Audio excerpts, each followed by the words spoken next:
Hello, my name is Rick Rome, and I will be casting out news that matters. Sharing good news that news does not report. Important news. Spectacular news. Grand fanatical news that no other news knows. Not many Americans know this, but there's a book out there that can be deemed offensive. Not to people that buy the book, but to other people that make the same kind of book. The name of the book is Greatest Dot to Dot Book in the World. How pompous can you be? You the greatest dot to dot. You could cut the arrogance with a knife when they announced the title of the book at the Dot to Dot convention with all the other dot to dot artists listening to the title of the book that says it's the world's best dot to dot period.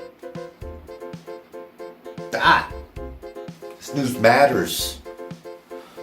This matters. I'm defending all the other dot to dotters that have been dot to dotting. There's a young guy out there dotting out there trying to make it in others' news. And this is important news right here. Because Georgia is not complying to Alyssa Milano's needs. She's gonna clamp down to Punani. She wants something, she's not getting it, so she's telling every single woman to shut it down. Don't give it up until Georgia complies. What a bitch. And that's all I have to say about that. This is Rick Rome. This is the Real Rick Rome News Network, where we're talking about the real stuff that people don't talk about. In other news, everything is offensive. Didn't you know? I'm surprised you didn't know. We're living in a world where everything is offensive. The Redskins have to change their name because it's offensive to the American Indian. In other news, everyone is complaining about it, except the American Indian. When did everyone get so sensitive? When did everyone's panties get caught up in a wad? What's next?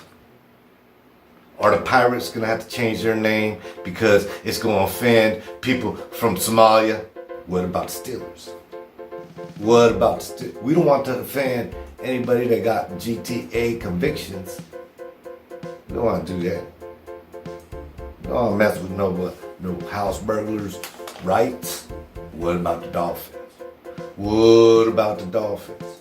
Oh, Greenpeace gonna have a problem with the Dolphins. But nobody has a problem with Doyer dog. Nobody said nothing about Doyer dogs. I got a problem with Doyer dog. A Doyer dog has nacho cheese, jalapenos, chopped onions, and tomatoes. That's what's in the Doyer dog. And it's twice as heavy as a Dodger dog. Nobody ever thinks about the Mexican with thick accent that wants a Dodger dog. Then he's overpaying for a hot dog he didn't even want. In other news, Arizona is a weird state.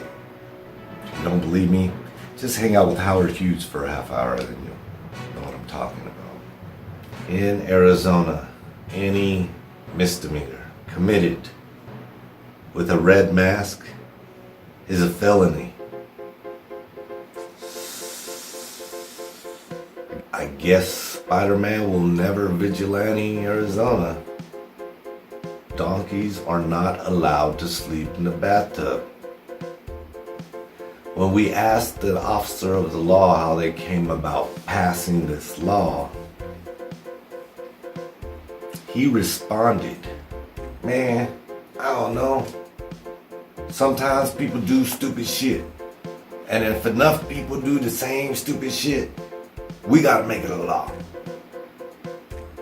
Cops need to be on the streets stopping crime. They don't need to be in people's houses pulling Bessie out of the tub because she don't want to wake up from her nap. This is not Pippi Longstocking. Apparently, he had a lot to say. In Arizona, when being attacked by a burglar, you may only defend yourself with the same weapon. If I lived in Arizona, I'd have a room full of all kind of weapons.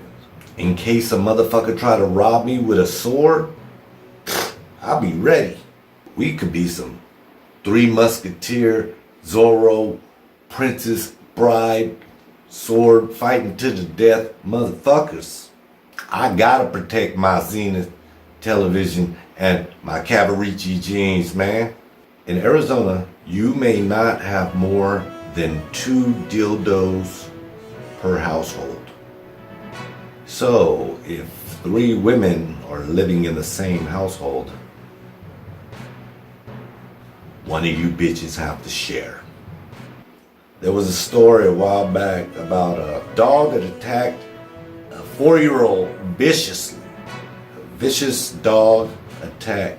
But the community and the judge liked the dog so much, they didn't want to put the dog down, so the judge sentenced the dog to a life sentence in the backyard of the owner's backyard, in dog years. And pronounced the dog defaint. Now,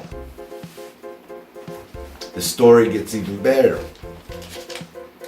Apparently, there was a Facebook that they created for the dog. Save the dog's jaws. 70,000 people liked it for the dog. Now, my question is, how fucked up of a 4-year-old boy do you have to be where 70,000 people like a page of a dog that mauled your face? Started making me think twice, like maybe the kid deserved it, you know. And in other news, there's some brilliant talent coming out to American Idol. Just brilliant. I mean, this guy is phenomenal. I mean, he's gonna be one of the greatest singers in the world. Play the clip. Play the clip of this fantastic singer. He's gonna be the next American Idol. Every night as it's gone, just like every cowboy sings a sad. Wasn't that fantastic? Well, number 1. And in other news, you know what's disappointing? No matter what happens in the world, no matter what anyone does, no matter if world peace is achieved or not, the world will always focus on Kim Kardashian's backside. Kim Kardashian's butt cheeks will always make the news. Her dunk-a-dunk is all over Facebook. Her dookie maker is all over the tabloids. Her shitter all over TMZ. The only place my ass is popular is the toilet seat at work. And I'm Rick Rome, and that's our news channel for tonight. Good night, ladies and gentlemen, and I hope you all are informed.